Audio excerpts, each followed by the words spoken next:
Francesco, il tuo film mi sembra una fotografia perfetta del nostro presente, tra riders costretti a orari e attese assurde e un lavoro sempre più a ribasso.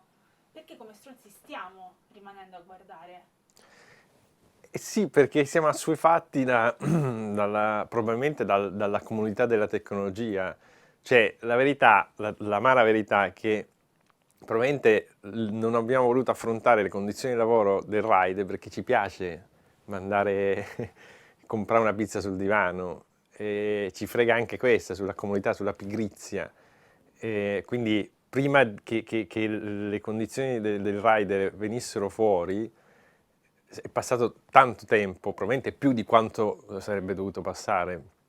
E questa purtroppo è una debolezza umana che appunto che l'uomo ha, ma probabilmente soprattutto secondo me in Italia. Una delle prime sequenze, quando Arturo cerca di entrare nell'azienda e non ci riesce, mi ha fatto pensare a un film, Gattaca, di Andrew Niccol. Sì, Volevo sapere quali erano invece le ispirazioni visive di questo film che si muove tra aspetti più futuristici e altri invece più analogici, penso ai vestiti di Stella.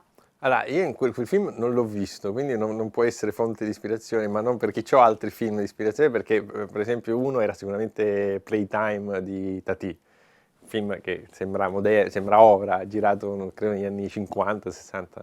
E quello era un mondo che mi piaceva tanto, cioè quello è stato forse mi ricordo che distribuivo DVD a tutti quanti perché volevo partire da lì. Poi c'è anche di sfuggita, veramente di sfuggita, ladri di biciclette perché mi aveva colpito mentre lo giravo, non neanche quando scrivevo, quanto dopo tanti anni, cioè nel dopoguerra la bicicletta era uno strumento di lavoro, l'economia di una famiglia intera campava grazie alla bicicletta e nel 2020-21 in questi anni è tornata a essere il motore dell'economia di un'intera famiglia, solo con le stesse condizioni dei ladri di biciclette di De Sica, solo che lì uscivamo dalla guerra, adesso no, quindi è ancora più grave. C'è una sequenza che mi ha particolarmente colpito tra Arturo e Stella quando discutono sull'angoscia del fallimento, che è qualcosa con la quale tutti quanti ci possiamo rapportare. Credi che in un momento storico in cui gli algoritmi governano le nostre vite e cercano di fare in modo che tutto sia perfetto, no?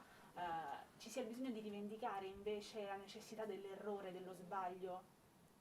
Beh, quello assolutamente, soprattutto nelle scuole dovrebbero fare proprio le lezioni di errore, cioè degli sbagli.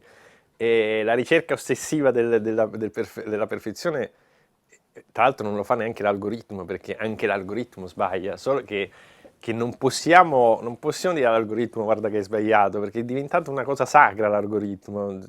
Quando tu ti lamenti, ti protesti per una cosa insensata che ti è successo per colpa dell'algoritmo, un posto, un volo insensato, ti dicono, ma quello è l'algoritmo, non ci possiamo fare niente, ma questa cosa è l'assurdità, cioè a me la deve migliorare la vita, l'algoritmo, se me la peggiora, ma chi se ne frega dell'algoritmo, però la sacralità, questa cosa, atto religioso che dobbiamo avere verso l'algoritmo, no, l'atto religioso va verso l'uomo, cioè l'uomo che è il sacro, non l'algoritmo. In una linea immaginaria tra chi ha una visione, una fiducia cieca nella tecnologia e chi invece ci vede il male, tu dove ti posizioni? A questo film ti ha un po' spostato l'asse?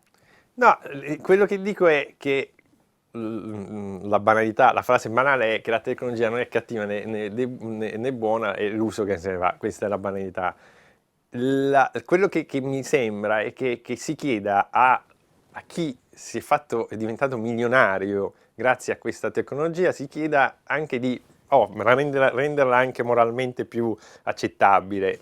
È chiaro che chi si fa i soldi con un'app è diventato veramente ricco, non ha nessun interesse nel cambiare. Quindi da cittadini dobbiamo farci sentire e bussare alla porta di chi ci governa. Sono loro che devono intervenire e dire questi sono i paletti, che sia in Italia che sia in Europa. Però fa ridere che a chi si è fatto è diventato l'uomo più ricco del mondo dice però dovresti cambiare la tecnologia, ma è chiaro che quello non ha nessun interesse. E lui tra l'altro non è che si è imposto, non è perché siamo noi che clicchiamo su quell'accetta senza se e senza ma, e non leggiamo le condizioni, ma la cosa paradossale è che se avessimo il tempo di leggerlo, avremmo detto comunque accetta, perché nessuno vuole rimanere fuori dal social X. Nel film vengono citate due canzoni, che sono le canzoni che rappresentano al meglio i due protagonisti. Se tu invece dovessi scegliere una canzone da dover riascoltare tutti i giorni, quale sarebbe?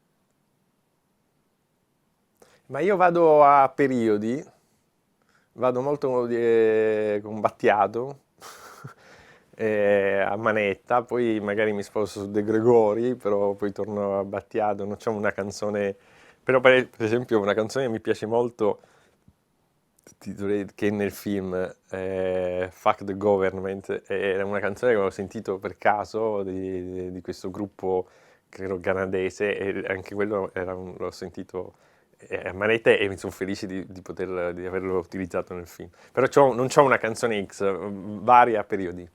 Grazie mille per il tuo tempo. Prego, grazie a te.